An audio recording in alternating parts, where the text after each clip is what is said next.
네, 안녕하세요. 테리입니다. 이 책을 차에다가 두고 오는 바람에 오늘 급하게 가져왔습니다. 자, 이어서 오늘 내용은 바람의 성자 천칭자리 낮과 밤의 길이가 같다. 9월 24일부터 10월 23일까지 금성 아프로디테입니다. 수호석은 58 다이아몬드. 58은 보석이나 원석으로서 다가가기 쉬운데 다이아몬드는 살짝 힘든 부분이 있습니다. 그렇기 때문에 전혀 다른 원석이지만 하키마 다이아몬드라도 만족해야 되지 않을까 싶으며 읽어보겠습니다. 자신을 이해해주는 58과 다이아몬드, 천칭자리 약혼자를 가진 남성은 상대방이 무슨 생각을 가지고 있는지 모르겠다는 느낌이 들 때가 있을지도 모른다. 사교성도 있고 사람들 틈에서 조화를 이루는 인격자 타입으로 문제가 발생했을 때에도 냉정하게 대응하는 능력이 있다. 단 자기 자신의 감정도 확실하지 못해 주위에 애매한 태도를 보이게 된다. 그렇대요. 이것이 오해를 불러일으키는 요인이 된다는 점이라고 합니다. 이러한 천칭자리 사람의 수호석이 58과 다이아몬드라고 합니다. 58은 돌의 내부로부터 여러가지 색이 떠오르는 유색 효과가 있는 컬러스톤으로 바람길을 불러일으키는 보석으로도 알려져 있다고 합니다. 그래도 천칭자리 사람은 밸런스 감각이 뛰어난 사람들이 많기 때문에 수호석으로 파워를 발휘해 그의 의심을 풀어줄 수 있는 말을 쉽도록 만들어줍니다. 다이아몬드도 마찬가지로 그와의 사슬을 강력하게 연결을 촉진시키는 수호석. 그와 당신이 이해할 수 있도록 만들어주고 도와줄 것입니다. 이 58과 다이아몬드가 천칭자리이신 분은 약간 좀 필수인 그런 느낌으로 보일 수 있겠네요.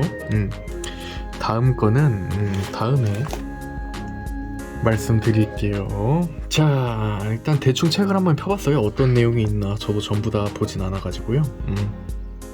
일단 대충 폈는데 페리도트입니다.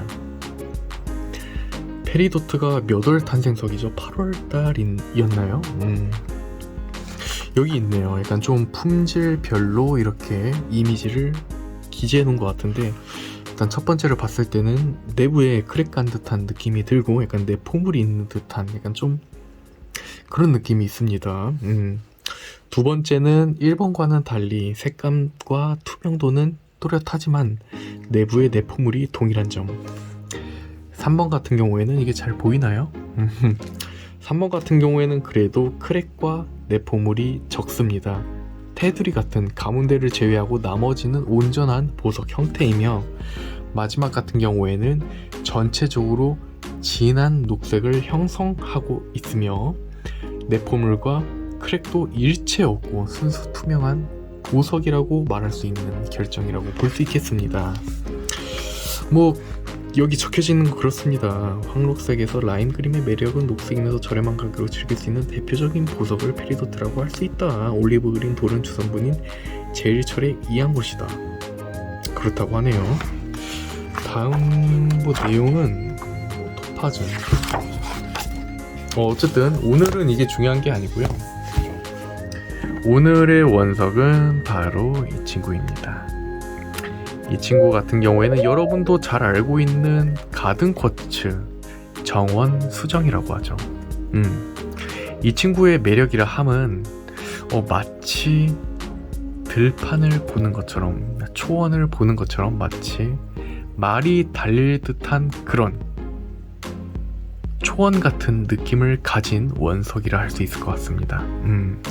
어떻게 보면은 나무가 빼곡하게 형성되어 있는 숲과 땅을 보는 것처럼 굉장히 아름다운 원석이라고 볼 수 있을 것 같아요. 이 과든쿼츠 같은 경우에는 약간 호불호가 많이 갈리는 원석이라고 말씀드릴 것 같습니다. 이 친구도 쿼츠예요. 수정 종류인데 내포물이 포함되어 있는 쿼츠라고 보실 수 있겠습니다. 이게 호불호가 많이 갈리는 이유는 일단 겉으로 봤을 때는 지저분한 느낌이 굉장히 강하다라고 느끼실 수도 있을 것 같아요. 하지만 이 원석을 소장하시고 여러 번 접해보신 분이라면 즉 영상에 봤을 때도 우와 가든쿼츠가 저렇게나 크나? 저런 거는 처음 봤는데 라고 말씀하시는 분도 계실 거예요.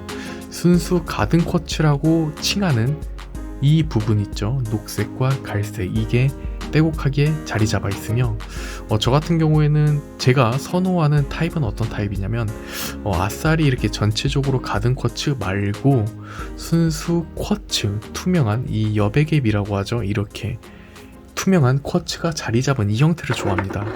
왜냐하면 이렇게 하면은 불빛 투과가 제대로 되지 않습니다. 하지만 이렇게 공간이 있는 형태라면은 내부에 또 다른 가든 쿼츠 관상이 가능하십니다. 그래서 어떻게 보면은 이런 여백의 미가 없는 것보단 그래도 40에서 70% 함량되어 있는 게 훨씬 더 좋다고 말씀드릴 수 있을 것 같습니다. 이렇게 그냥 이렇게 보는 것보다는 약간 이 상태로 쿼츠가 어느 정도 자리 잡은 부분 같은 경우에는 마치 바닷가 깊은 곳에서 산호초에서 헤엄치는 그런 느낌이 든다고 해야 될까요? 가든 쿼츠도 펜던트 형태로도 나오고요, 캐보션 형태로 나오고 이와 같은 원석 형태로도 나옵니다. 근데 일반적으로 가든 쿼츠는 가격대는 저렴하지 않고 약간 금액대가 높게 형성되어 있는 쿼츠라고 볼 수 있을 것 같습니다. 아무래도 이 밸런스가 중요합니다. 캐보션이나 아니면 펜던트 형태 같은 경우에는 하단 부분에는 이런 가든 쿼츠가 존재하며 윗부분에는 투명한 수정으로 되어 있으므로 내부에 가든 쿼츠를 제대로 관상할 수 있는 게 가장 고퀄리티로 현재 국내에서는 그렇게 알려져 있습니다. 저도 봤을 때 그렇습니다. 이런 수정 부분이 많을수록 가든 쿼츠 보는 재미가 되게 쏠쏠하거든요. 자, 오늘 영상은 주제는 따로 없지만 그래도 영상을 안 올린 지 너무 오래돼가지고 올려보게 되었습니다. 자, 오늘 영상은 여기서 마무리하도록 하겠습니다. 감사합니다.